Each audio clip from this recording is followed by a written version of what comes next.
Hello and welcome, Exile. Day number 2 for the Pyroclast Saboteur. Today we did a decent amount of upgrades that really smoothed it out for red maps. Our defensive layer that just took us over the top of feeling pretty dang good was Kintsugi.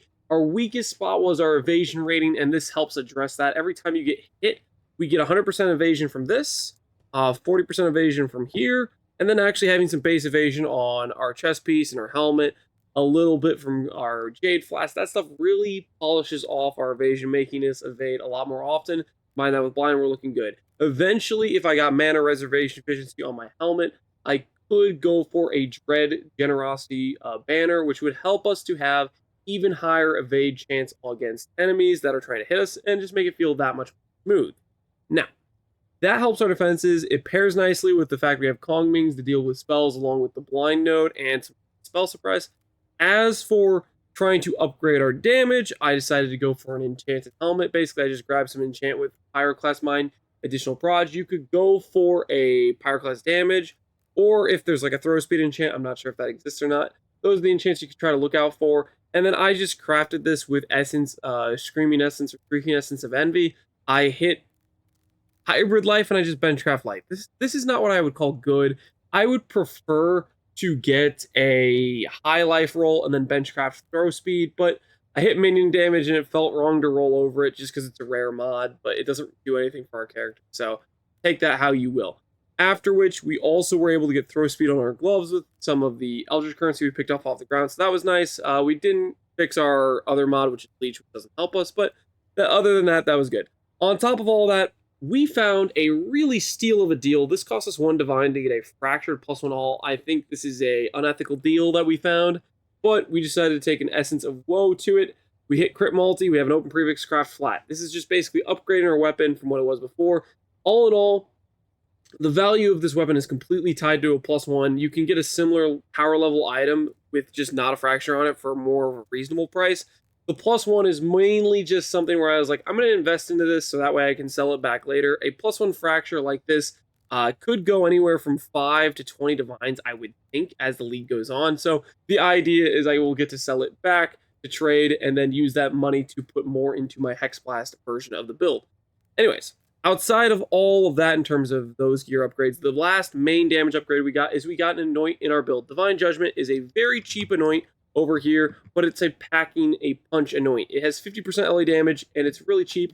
Highly recommend it for your amulet. For me, crafting the amulet was all about getting a fractured life roll and doing Essence of Scorn to get crit multi, and then I hit spell damage evasion. I just said that was good enough and I just crafted throw speed. Ultimately, if you could get a little bit better res or fix your attribute, like get a good dex roll so you can equip Kintsugi easy, stuff like that would go a long way, but that's what we're looking at here. Other than that, I got some chaos res and capped out my res and my other gear pieces with my belt and my rings, and that just polished off the character. This is the level of character I was taking to go farm invitations. I did Uber Elder today. I did Maven 3 times. I didn't drop boots. That was unfortunate.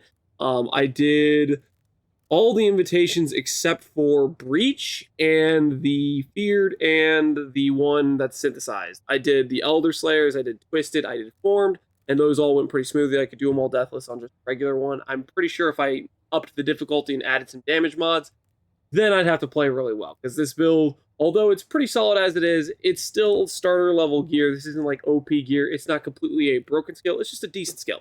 So there are limitations. And we're missing a gem level here. Stuff like that, it adds up. As for our tree, the one place where I really started to splurge on this character, this isn't what I'd recommend for Pyroclast, but this is something I took as an investment. I said, I dropped this ashes, part of my liquidation, I want to make this money multiply and become worth more later on, and my investment was to buy Grand Spectrum Jewels. I'm not convinced I can even fit these into my life stacking version of Hexblast Mine. I think I can, but basically I bought 2 of the life versions and 1 with endurance charge to basically help me give me a little bit of fizz reduction, help cap off my res. That was the idea. I don't recommend these. If you're actually just trying to min-max Pyroclast, I recommend getting jewels with percent life, throw speed, crit multi, stuff like that. It will go longer for you. But this fills in some gaps in a little bit of my mitigation layers. And then if I swap this over to the Hexblast character, I have those jewels which will pair nicely with the fact I'm life stacking later on. So I bought it as an investment. Sometimes I recommend doing this whenever you're making a character.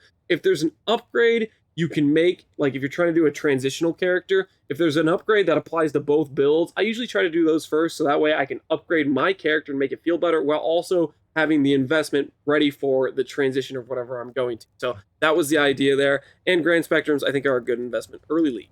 Now, let's give you a little showcase of a Corrupted Ivory Tower. This is one of the maps I haven't done yet.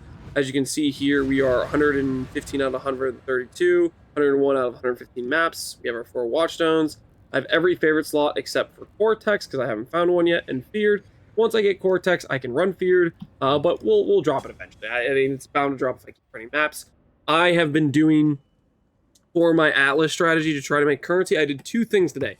I did Abyss, which I think is going to fall off very quickly. Early league, I think Abyss, Stygian Vises, which you do T16 maps, and you grab yourself a Gilded Stygian, or Gilded Abyss Scarab, which will make you always get Stygian Spires. That allows you to get level 86 bases, and I was just basically making 386 Stygians per map, and I'd sell them for 13 chaos, 14 chaos, 15 chaos. This market will crash within the next day or 2 here. I wouldn't recommend going into it now if you're watching this video. I think it's probably already crashed by the time you've seen this. And then after that, what I was doing outside of that is I was trying to just do boss rushing strats with destructive play. This is very difficult. I actually wouldn't recommend this. It's a pretty big slog to every single map you fight. You fight 4 extra bosses. You do not get additional witnesses. The advantage here is you get additional rolls at dropping the maps from what I can tell. Additional rolls at getting yourself guardian maps. I think it's decent for currency, but from my experience, it didn't feel worth it. I would ultimately recommend probably farming Exarch for Chaos Orbs, or you could gamble going for the Divine Orb drops. From my experience, this didn't feel worth it. It was a pretty big time commitment, and you die a lot when you're starting to fight 4 map bosses, especially if they're bad ones, all in the same arena, especially if you're doing a corrupted map, which I don't know if I clicked Maven on this. Hopefully I did so I can showcase it, but I get the feeling like I forgot to, that's on me. Anyways, I'll give you a little showcase of what this character looks like. This map is a gain physics extra map, so it's a little bit dangerous to have a gain 100%, but I think we should do it without dying. I say that now, but I don't know. That's whenever I start talking about my character being tanky or good in these showcases, that's when it always backfires. Sorry about my throat. I have just got off I don't know how long I streamed today, but it was a pretty long time, pretty long grind, and needless to say, I'm very tired, ready to go to bed. We'll get there slowly but surely. I'm just gonna go ahead and go to the pause because I don't really. Also, I'm excited to do. I'm probably gonna do a day where I do just the new league mechanic. I'm excited about it. I've had a lot of people talk about it that have positive reviews where they've had fun doing it. So I'm excited to see what that's all about. But the first things first is I want to get this hexblast character set up tomorrow, and I want to do a lot of Sanctum. I want to dive in. I want to make a video basically breaking down new Sanctum and the changes for the people who want to get into Sanctum. I really love Sanctum, and I want to do that first. Find a boss eventually. Surely I will find a boss eventually. We around one of these corners. There it is. There's the boss. Speaking of the hexblast swap, I have been pretty much investing all the currency I made today on. That's what it looks like to do a T16. That was no tank mods, I think, just a damage mod. Not too bad. Obviously, I could go clear the rest of the map, but I don't care to. I've spent all my currency. I've farmed pretty much the whole league outside of this currency here and the currency I put into those jewels into getting together. What I am planning to do is my hexblast swap. I will break down tomorrow gear piece by gear piece how I made everything. But this is sort of the stuff I'm looking for. It's basically, if you saw my POV of the build before, that's pretty much it. And I'm going to modify and min-max it. That was just me throwing paint at a board the first time I thought about it. I'm like, yeah, this thing built pretty good to play. Going into it tomorrow, as I play the character, I'll probably try to min-max it and get something up and running a lot more efficiently, and probably try to add in tattoos, because tattoos have some really interesting implications for what they can do for build. I'm pretty excited about it. I'm going to explore it, but anyways, as I was saying, I'm going to bed. Hopefully you guys enjoyed day 2 update for Pyroclast, and tomorrow, mark my words, it's going to be hexblast.